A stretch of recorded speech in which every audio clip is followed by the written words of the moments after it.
Mimin gaskan lagi bosku. Bab 13-14. CEO dingin dan gadis malang. Hari terus berlalu, tak terasa 2 hari lagi Anaya dan Sean akan menikah. Semenjak pengakuan Sean waktu itu, Anaya belum pernah bertemu dengan wanita yang bernama Jessica itu. Seperti apa wanita yang pernah mengisi hati Sean dulu, hingga dengan bodohnya wanita itu mengkhianati Sean. Hari ini Anaya tengah menemani Nyonya Anita berbelanja di salah satu mall di kota itu. Mereka terlihat seperti ibu dan anak yang tampak kompak. Nyonya Anita memang nyaman dengan Anaya. Gadis itu tak seperti gadis kebanyakan kalau sudah disuruh untuk shopping. Anaya lebih sering menolak saat Nyonya Anita menawarkannya untuk membeli sesuatu. Anaya memang dulunya suka menghamburkan uang, namun kini ia sadar jika mencari uang itu sangat sulit, jadi Anaya akan membeli jika sesuatu kalau sangat dibutuhkan. Nyonya Anita sedang mencari sebuah gaun untuk seserahan Anaya nantinya saat akad. Karena Anaya tak memiliki siapa-siapa lagi, jadi seserahannya akan diberikan saat akad nanti bersamaan dengan mahar. Anaya, kamu suka yang mana? Tanya Nyonya Anita saat memasuki salah satu toko baju. Anaya memandangi deretan gaun mahal yang berjejer rapi di patung manekin. Gadis itu tak tahu harus memilih yang mana karena ia tahu semuanya pasti mahal. Gak ada tante. Semuanya mahal-mahal, bisik Anaya. Anaya, ini untuk seserahan buat kamu lusa, jadi pilih saja salah satunya atau kalau mau lebih silahkan karena Sean tadi memberikan kartu saktinya sama tante, ucap Nyonya Anita tersenyum lebar. Anaya bingung, tapi akhirnya dia memutuskan untuk memilih gaun dengan model leher Sabrina yang akan membuat bahu mulusnya terekspose. Kau yakin dengan pilihanmu, Naya? Tanya Nyonya Anita tampak ragu, karena ia yakin putranya tidak menyukai model gaun yang dipilih oleh Anaya. Karena tadi Sean sudah berpesan kalau gaun Anaya harus yang tertutup. Ya tante. Jawab Anaya dengan mata berbinar. Karena gaun itu begitu sangat indah dan elegan dengan warna peach. Melihat Anaya yang berbinar membuat Nyonya Anita tak tega untuk menolak pilihan Anaya. Tapi diam-diam Nyonya Anita membeli sebuah gaun yang tertutup untuk seserahan. Gaun yang dipilih Anaya biar Anaya pakai saja nanti walau nantinya akan mendapat protes dari Sean. Hai tante. Sapa seorang wanita berpenampilan glamor dan baju yang super ketat. Nyonya Anita tersenyum samar membalas sapaan wanita itu. Sedangkan Anaya hanya memindai penampilan wanita itu, yang menurutnya terlalu S3 sih, bahkan para pria tampak tak berkedip melihat lekuk tubuh wanita itu. Lagi belanja ya tante? Tanya wanita itu sok ramah. Menurutmu? Ketus Nyonya Anita. Boleh ikut aku, mau ketemu Sean, ucap wanita itu tanpa malu, saat Nyonya Anita sudah selesai membayar belanjaannya dan menggandeng Anaya keluar dari toko itu. Gak boleh. Saya mau pulang ke mansion Sean dan kamu sendiri tahu bukan jika Sean tak akan mau membawa wanita ke mansion miliknya, kesal Nyonya Anita dengan sikap tak tahu malunya wanita itu. Lalu wanita ini, ucap wanita itu memandang remeh ke arah Anaya. Oh, kalau dia calon istrinya Sean, tentu saja boleh dong memasuki mansion milik calon suaminya, jawab Nyonya Anita. Modelan begini tante. Hina wanita itu menunjuk Anaya dengan sinis. Memangnya kenapa dengan saya, Mbak? Saya mungkin bukan secantik kamu, Mbak, tapi saya tidak pernah menyerahkan tubuh saya demi uang, bisik Anaya membuat muka wanita itu merah padam dan menatap tajam Anaya. Beraninya kau mengataiku, desis wanita itu yang ingin melayangkan tamparan ke arah Anaya. Namun sayang Anaya bisa membaca pergerakan tangannya. Jangan pernah menyentuhku dengan tanah kotormu Mbak Jessica, ucap Anaya menatap tajam Jessica, yang sudah kesakitan karena tangannya masih dicengkram erat oleh Anaya. Anaya tahu jika wanita itu Jessica, karena beberapa hari yang lalu Sean memperlihatkan foto Jessica padanya. Nyonya Anita terkejut dengan apa yang dilakukan Anaya. Lah pikir Anaya hanya akan diam saja jika ditindas. Anaya menghempaskan cengkramannya dengan kasar membuat Jessica meringis. Jangan pernah ganggu lagi calon suamiku, ucap Anaya tegas. Aku tahu kau dan Sean hanya menikah kontrak bukan? Jadi jangan mengaku-ngaku calon istri Sean, jika Sean tak sungguh-sungguh menginginkan pernikahan ini, ujar Jessica dengan sombongnya. Kata siapa? Aku dan Sean akan menikah karena keinginan dari kami berdua jadi jangan pernah mengada-ngada, ucap Anaya. Jessica, sudahlah sampai kapanpun aku tak akan menerimamu menjadi menantu di keluarga Alatas, karena kamu memang tidak pantas, ucap Nyonya Anita membuat Jessica terdiam. Kenapa Tante membenciku padahal aku dan Sean saling mencintai, ucap Jessica drama queen seolah-olah dia paling tersakiti. Harusnya kamu bercermin dan lihat bagaimana tingkah lakuku di luaran sana, ucap Nyonya Anita. Tante aku. Stop Jessica. Sudah cukup kamu mengusikku kembali, setelah apa yang kau lakukan padaku dulu, teriak Sean memasuki toko itu. Ya salah satu orang kepercayaan Sean yang mengawasi Anaya, melaporkan jika nona muda mereka bertengkar dengan Jessica. Sean. Lirih Jessica menatap Sean penuh damba. Jangan pernah menggangguku lagi, karena aku akan menikah dengan gadis yang aku cintai, ucap Sean merangkul P1 Gang Anaya. Nyonya Anita tersenyum lebar karena sang putra datang di saat yang tepat. Dia tahu Anaya bisa menghadapi Jessica, tapi wanita itu akan selalu berusaha untuk menekan Anaya sebelum keinginannya terpenuhi. Gas Sean. Aku tahu kamu hanya menjadikannya pelampiasan dari patah hati, karena aku bukan. Tanya Jessica dengan percaya diri. Aku mencintainya, ucap Sean menaikkan nada bicaranya. Dek. Anaya tahu semua hanyalah sandiwara Sean tapi mampu membuat dadanya berdebar. Sean aku menyesal, aku.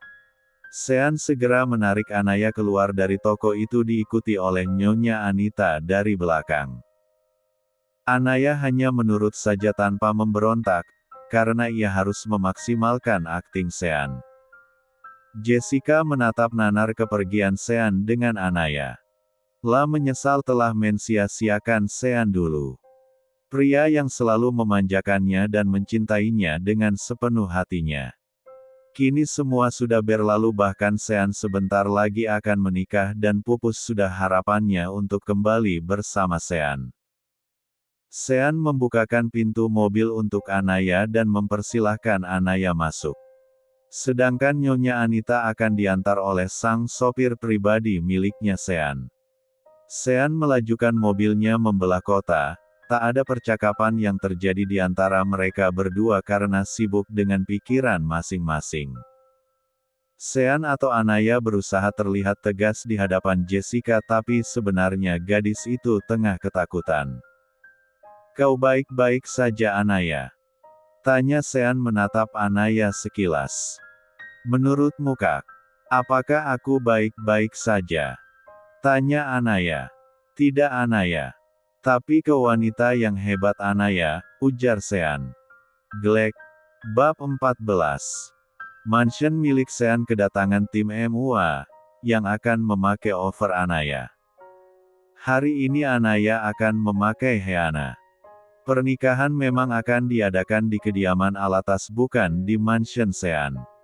Sedangkan pria itu kini tengah berada di apartemennya. Dia dan Anaya akan dipingit sebelum menikah esok hari. Anaya tampak risih dengan wanita separuh yang tampak lihai memakaikannya Heana itu. Dia sebenarnya tak mau melakukan hal ini tapi karena desakan Nyonya Anita gadis itu pasrah. Andai Sean tahu mansionnya kedatangan pria jadi-jadian itu, pasti pria itu akan meradang dan ke dasar lautan.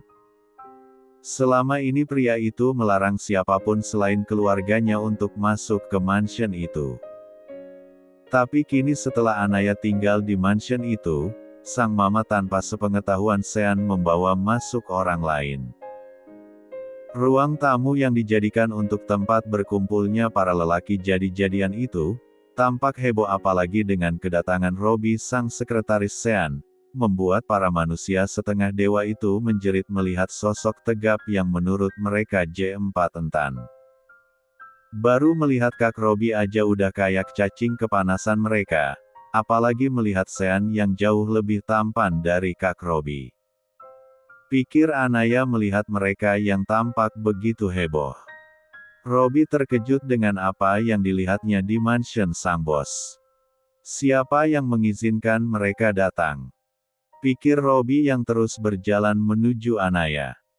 Ya Sean memang sudah mengabari Anaya kalau sekretarisnya bernama Robbie akan mengambil berkas yang ada di ruang kerjanya. Nona, bisakah Anda mengambilkan map berwarna hijau di ruang kerja bos Sean? Ucap Robbie. Kedua tanganku sedang dilukis Kak, begini saja masuk aja ke kamarnya Kak Sean. Ucap Anaya tanpa dia sadari, kalau Sean tak pernah mengizinkan orang lain masuk ke kamarnya, kecuali dirinya dan pelayan yang akan membersihkan kamar mereka. Tapi Nona, bos Sean meminta saya kalau Nonalah yang mengambilkannya, karena tak semua orang diizinkan masuk ke kamarnya Tuan, ucap Robbie. Cek, merepotkan sekali kenapa juga ruang kerja ada di dalam kamar, gerutu Anaya. Ah, aku ada ide. Kakak bisa mencari Pak Men, karena cuma beliau pelayan yang diperbolehkan oleh Kak Sean memasuki kamarnya. Aku sungguh tak bisa, kakak lihat kedua tanganku dilukis dan ini belum kering, ucap Anaya memperlihatkan kedua tangannya. Baiklah Nona, jawab Robbie mencari keberadaan pelayan yang dimaksudkan Anaya. Sedangkan para pria setengah jadi itu tampak menatap Robbie, tak berkedip seorang ingin menerkamnya. Robbie segera berlalu dari ruang tamu untuk menghindari tatapan liar pria setengah jadi itu. Andai bos Sean tahu, dia pasti sudah menendang mereka semua dari mansion ini atau... Robbie tak bisa melanjutkan ucapannya membayangkan kejamnya Sean jika ada yang berani masuk ke mansionnya. Anaya sedang asyik memejamkan matanya, namun tiba-tiba saja ponselnya berdering membuat gadis itu memberengut kesal karena tak bisa mengambil ponselnya. Sina, tolong ambilkan ponselku, boleh? Tanya Anaya pada calon adik iparnya, yang sedang asyik berkutat dengan ponsel miliknya menemani Anaya untuk memakai Heana. Baiklah Kak, jawab Sina berdiri mengambil ponselnya. Oh my god Kak Naya gawat. Pekik Sina menatap layar ponsel Anaya yang terdapat panggilan video dari kakaknya. Ada apa Sina? Sepertinya kau sudah mewarisi sifatku yang suka berteriak, ucap Anaya yang bingung dengan calon adik ipar yang tiba-tiba saja berteriak. Ini ada calon suamimu, bisa gawat kalau dia tahu mereka ini ada di mansion miliknya bisa digantung kita Kak, ucap Sina panik. Sudah angkat saja. Semuanya tolong menyingkirlah lebih dulu ya, kalau kalian tidak mau ditendang dari sini oleh calon suamiku, ucap Anaya. Para lelaki setengah jadi itu menyingkir dari ruang tamu, membiarkan Anaya untuk selesai menelpon terlebih dahulu. Tolong angkat teleponnya Sina kalau tidak kakakmu akan terus menerorku, ucap Anaya. Tapi Kak, sudah dia tidak akan tahu bukan? Karena para lelaki setengah jadi itu sudah tidak ada di sini, bisik Anaya. Ya deh Kak. Terserahmu saja, pasrah Sina mendial tombol hijau. Sean, kenapa lama sekali mengangkat teleponku Ham? Kemana manusia setengah jadi itu? Dek, Anaya, apa kau tidak melihat tanganku sedang dilukis kak? Ini saja Sina yang membantu memegangi ponselku. Kenapa kau marah-marah begitu padaku? Yang membawa mereka ke sini mamamu jadi protes saja padanya. Sean, aku tak mau tahu, suruh mereka semua pulang, atau aku akan menyuruh anak buahku yang akan mengusir mereka. Anaya, tapi tanganku belum selesai dilukis kak. Sean, cukup satu orang saja di sana, setelah selesai suruh dia langsung pulang. Anaya, cek. Ya udah iya. Sean, bagus. Klik. Siapa sih yang melaporkan pada Kak Sean kalau ada mereka di sini? Gerutu Sina. Anaya mengangkat bahunya pertanda tidak tahu. Apa mungkin Kak Robi? Tebak Sina. Kau yakin Sina? Bahkan Kak Robi masih di lantai atas, ucap Anaya. Maybe. Dia menelpon Kak Sean saat sampai di lantai atas. Mungkin, balas Sina. Nah tuh orangnya. Tunjuk Sina pada Robi yang berjalan ke arah mereka mengenggam sebuah map berwarna hijau. Ada apa Nona, Anda menyebut nama saya? Tanya Robi saat tiba di hadapan kedua gadis itu. Aku mau tanya. Apakah kakak yang melaporkan ke Kak Sean kalau ada manusia bertulang lunak itu di sini? Tanya Sina dengan tatapan penuh selidik. Tidak Nona, jawab Robi yang tampak kebingungan. Apakah kau jujur Kak? Tanya Sina menatap tajam Robi. Ya tentu saja Nona. Mana berani saya melaporkan, karena itu pasti perintah Nyonya Besar, jawab Robi. Baiklah, kami percaya padamu Kak, tapi siapa yang melaporkan? Apakah salah satu pelayan di mansion ini? Gumam Sina. Kalau begitu saya permisi dulu Nona, berkas ini ditunggu Tuan Besar di kantor, ucap Robi pamit pergi dari gadis yang menurutnya sama-sama cerewet. Sudahlah Sina, lagian Kak Sean tidak terlalu marah, tapi kita harus menyuruh mereka pulang kecuali yang tadi melukis tanganku, ucap Anaya menenangkan calon adik iparnya itu. Awas saja kalau ada yang lapor, aku aduin ke mama, gerutu Sina geram. Sementara itu di apartemen Sean tampak begitu emosi, bisa-bisa sang mama membawa manusia setengah jadi ke mansionnya, dan menyuruh mereka untuk menyentuh Anaya. Untung salah satu pelayan mengadukan padanya, kalau Anaya membawa pria tukang lunak itu ke mansionnya. Tunggu dulu, tadi kata pelayan itu Anaya yang membawa mereka ke rumah, lalu kata Anaya mama lah yang membawa mereka. Sepertinya ada yang tidak beres, gumam Sean. Sean menghubungi orang suruhannya untuk mengusir parasit itu dari mansion. Mansion itu ia peruntukkan untuk calon istrinya kelak, oleh karena itu Sean tak mau sembarangan orang, apalagi wanita yang masuk ke mansion miliknya. Jadi karena Anaya lah calon istrinya, berarti mansion itu untuk Anaya nantinya.